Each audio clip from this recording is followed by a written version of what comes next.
Okay. నిజంగా ఈ 30 ఏళ్ల పోరాటంలో అనేక మంది కొంచెం చనిపోయారు. అది కూడా జరగకుండా ఉండాల్సింది, కానీ అసూలు బాసిరు. ఈ పోరాటంలో నిజంగా ఈ వర్గాలు మాదిగ ఉపకులాలకు సంబంధించిన వాళ్ళు నిజంగా అనగారినై లేకపోతే వాళ్ళకి రిజర్వేషన్ ఫలాలు అందడం లేదనేటువంటిది ఎట్లా రుజువు చేయగలిగారు?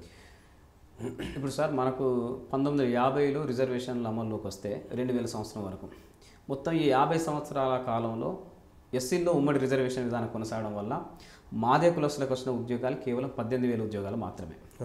2000 సంవత్సరంలో మందకృష్ణ మాదిగ నాయకత్వంలో చంద్రబాబు నాయుడు ప్రభుత్వం మీద పోరాడి విజయం సాధించడం వల్ల ఎస్సీ వర్గీకరణ అమల్లోకి వచ్చింది. అంటే 2000 నుండి అమల్లోకి వచ్చింది. అది 2004 వరకు అమల్లో కొనసాగింది. అంటే 4 ఏళ్ళ అమల్లో ఉంది. ఈ 4 ఏళ్లలో మాదేలకు వచ్చిన ఉద్యోగాలు 25,000 ఉద్యోగాలు. అంతకుముందు ఎస్సీ వర్గీకరణ అమల్లో లేనప్పుడు 50 ఏళ్లలో మాకు వచ్చిన ఉద్యోగాల సంఖ్య 18,000 మాత్రమే. కానీ ఎస్సీ వర్గీకరణ అమలు జరిగిన 4 ఏళ్లనే 25,000 ఉద్యోగాలు వచ్చినాయి.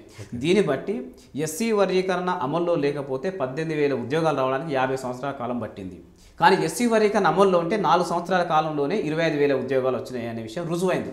కాబట్టి ఎస్సీ వర్గీకరణ లేకపోతే మేము నష్టం సరిపోతామని ఆ 50 సంవత్సరాల కాలం రుజువు చేసింది. ఎస్సీ వర్గీకరణ ఉంటేనే లాభపడతామని ఈ 4 సంవత్సరాల కాలం రుజువు చేసింది. ఇది స్పష్టమైనటువంటి ఒక ఆధారం.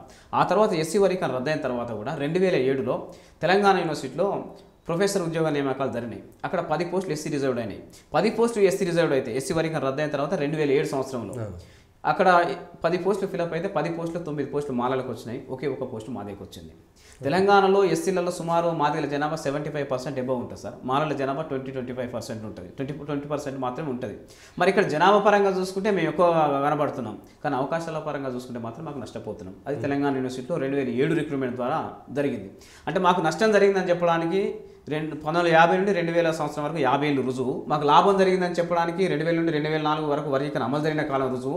స్టిల్ ఇప్పటికి కూడా మాకు అన్యాయం జరుగుతుందని చెప్పడానికి తెలంగాణ యూనివర్సిటీ జరిగినటువంటి రిక్రూట్మెంట్ నిదర్శనంగా ఉంది సార్. ఓకే. సో ఇవన్నిటినీ ఆసరాగా చేసుకుంటే ప్రజలకు అర్థమయ్యే విధంగా చెప్పగలిగారు.